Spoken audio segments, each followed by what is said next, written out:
பூஞ்சோலை அப்படிங்கிற கிராமத்துல ரமணம்மாள் அப்படிங்கிற அத்தை, வைஷ்ணவி அப்படிங்கிற மருமக வாழ்ந்துட்டு வந்தாங்க. ரமணம்மாவோட கணவர் ஆர்மில வேலை பார்த்துட்டு இருந்திருக்காரு. ஆனா அவங்களோட மகன் எப்ப பார்த்தாலும் வீட்ல உட்காந்து டிவி பார்த்துக்கிட்டே இருப்பாரு. அதனால இவங்க பழப்பு நடத்துறதுக்கான பணத்தை ரமணம்மாவோட கணவர் மாசத்துக்கு ஒரு தடவை அனுப்பிட்டு இருந்தாரு. ஒரு நாள் அத்தை வீட்டுக்கு வெளியில உட்காந்து தன்னோட பையனை நினைச்சு அழுதுட்டே இருந்திருக்காங்க. அப்போ வெளியில வந்த மருமக, அத்தை, எதுக்காக நீங்க இப்படி உட்கார்ந்து எதையும் நினைச்சு அழுதுட்டு இருக்கீங்க? என்னாச்சு அத்தை? அது ஒன்றும் இல்லை மருமகளே. நான் சின்ன பொண்ணா இருந்தப்ப ஒரு நாள் எங்க அம்மாவும் நானும் ரோடு கிராஸ் பண்றப்ப ஒரு பஸ் என் கண்ணு முன்னாடியே வந்து எங்க அம்மா மேல ஏத்தி எங்க அம்மாவை கொன்னுட்டு போயிடுச்சு. அந்த நேரத்துல நான் அங்கதான் இருந்தேன். ஆனாலும் என்னால எங்க அம்மாவை காப்பாத்தவே முடியல.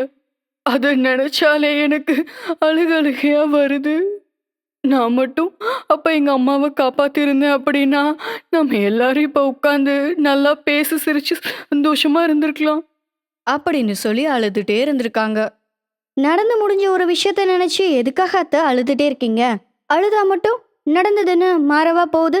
வாங்க, எழுந்து வாங்க, நம்ம வீட்டுக்குள்ள போலாம் வாங்க அப்படின்னு சொல்லி அத்தைய வீட்டுக்குள்ள கூட்டிட்டு போறாங்க.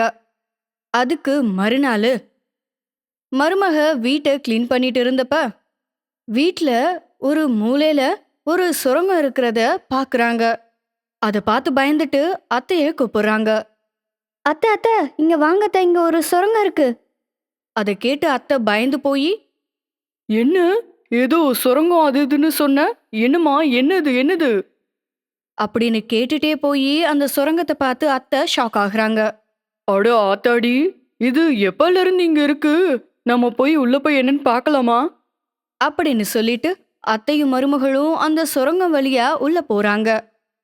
அப்படியே 10 நிமிஷம் அந்த சுரங்கத்திலேயே நடந்து போயிட்டே இருந்தப்ப ஒரு பஸ் ஸ்டாண்டுக்கு பக்கத்துல இருந்த மேன்ஹோல் வழியா அவங்க வெளியில வராங்க. அப்படி அங்க வெளியில வந்து பார்த்தப்ப, என்னத்த இது? இது இந்த சுரங்கம் எதுக்காக நீங்க தோண்டி இருக்கீங்க? உங்களுக்கு ஏதாவது தெரியுமா? அட, அது எனக்கும் தெரியல. ஆனா இந்த இடத்த, இந்த காலத்தை நான் எப்பயோ பார்த்த மாதிரி ஞாபகம் இருக்கு. அப்படின்னு சொல்லி பஸ் ஸ்டாப்ல இருந்த டேட்டை பார்த்து ரொம்பவே ஆச்சரியப்படுறாங்க. காலம் மாறி போயிருந்தது. அவங்க வாழ்ந்துட்டு வந்த காலத்துல இருந்து ரொம்பவே பின்னாடி தள்ளி வந்திருக்காங்க.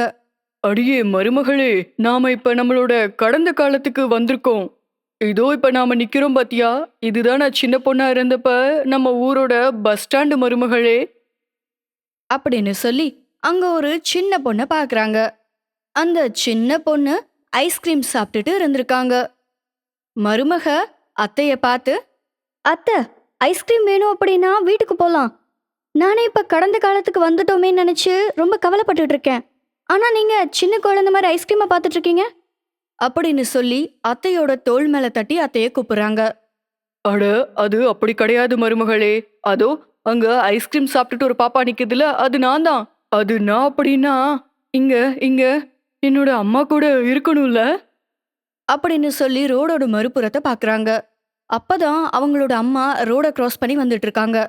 சடனா அம்மா அப்படின்னு சொல்லி பஸ் வந்து அவங்க அம்மாவை ஏத்துறதுக்கு முன்னாடி அவங்க அம்மாவை அந்த விபத்துல இருந்து காப்பாத்திடுறாங்க. அப்ப அவங்களோட அம்மா, உனக்கு கோடி கோடி நன்றி அம்மா. நீ என்ன இந்த விபத்துல இருந்து காப்பாத்திட்ட. அப்படின்னு ரமணம்மாவுக்கு சொல்றாங்க. அப்பதான் வைஷ்ணவி வந்து, உங்களுக்கு அடையாளம் தெரியலையா? இது உங்களோட பொண்ணு தான் அப்படின்னு சொல்லியிருக்காங்க. அப்பதான் சின்ன வயசு ரமணம்மா வந்து, அம்மா அப்படின்னு சொல்லி பக்கத்துல போயிருக்காங்க. அப்போ ரமணம்மா, அந்த ஐஸ்கிரீமை சாப்பிட்டுட்டு அப்படி பொம்மை மாதிரி நிக்கிறதுக்கு வந்து அம்மாவை காப்பாத்திருக்கலாம்ல. அதை விட்டுட்டு அங்கேயே நின்று ஐஸ்கிரீம் சாப்பிட்டா என்ன லாபம்? என்ன நானே இப்ப திட்டிக்க வேண்டியதா இருக்கு. அப்பவே நீ அந்த வேலையை பார்த்திருந்தா இப்ப அம்மா நம்ம கூடவே இருந்திருப்பாங்கல்ல.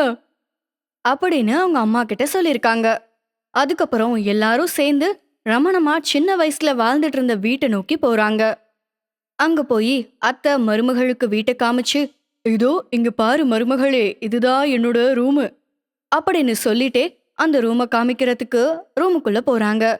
அப்படியே அவங்க கூடவே ரமணம்மாவும் ரமணம்மாவோட மருமகளும் அவங்க அம்மாவும் சின்ன வயசு ரமணம்மாவும் ரூமை பார்க்கறதுக்கு போறாங்க. அப்போ ரமணம்மா அட மருமகளே, இதுதான் என்னோட ரூமு. அப்படின்னு சொல்லி மொத்த ரூமையும் மருமகளுக்கு காமிக்கிறாங்க. அப்போ மருமக அந்த ரூம்ல அங்க இருந்த ரகசிய சுரங்கத்தை பாக்குறாங்க. அத்தை, இதுதான் அந்த சுரங்கமான்னு நம்ம போயிட்டு பார்க்கலாமா அப்படின்னு சொல்லியிருக்காங்க. அதுக்கப்புறமா அத்தை அவங்க அம்மாவுக்கு பாய் பாய் சொல்லிட்டு நாங்க போய் பார்க்கறோம் அப்படின்னு சொல்லிட்டு அத்தையும் மருமகளும் அந்த சுரங்க வழியா நடந்து உள்ள போயிடுறாங்க. அதுக்கப்புறம் அவங்களோட நிகழ்காலத்துக்கு வந்துடுறாங்க. டைம் டிராவல் பண்ணதுக்கு மருமகளும் அம்மாவை காப்பாத்துனதுக்கு அத்தையும் ரொம்ப மனசு சந்தோஷப்பட்டு நடந்த கெட்ட விஷயங்கள் எல்லாத்தையும் மறந்துட்டு ரொம்ப சந்தோஷமா இருந்திருக்காங்க.